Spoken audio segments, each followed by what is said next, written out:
మీరు గమనించారా? మనకు బాధ అనిపించినప్పుడు అది రెండుసార్లు జరుగుతుంది. ఒకసారి నిజంగా సంఘటన జరిగినప్పుడు, ఇంకోసారి మీ మనసు దాన్ని పదే పదే తలుచుకున్నప్పుడు.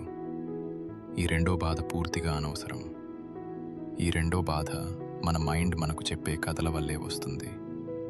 నిజంగా జరిగిన దానికంటే మనం మనసులో ఊహించుకునే బాధే ఎక్కువ.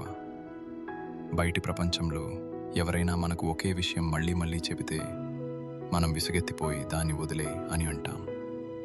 అంతేకాదు, ఒకే సినిమాను 100 సార్లు చూస్తే ఎంత బోర్ కొడుతుందో ఆలోచించండి.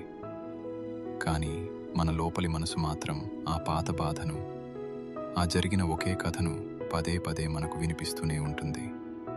శక్తిని వృధా చేస్తుంది.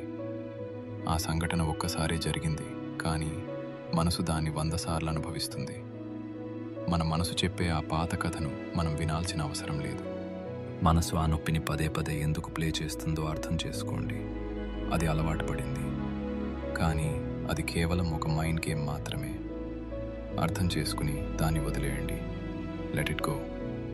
పాత కథను ఆపేసి ఈ క్షణంలో సంతోషంగా ఉండటానికి ప్రయత్నించండి. మీ మనసులో లేని పోరాటాల కోసం మీరు శక్తిని వృధా చేయకండి.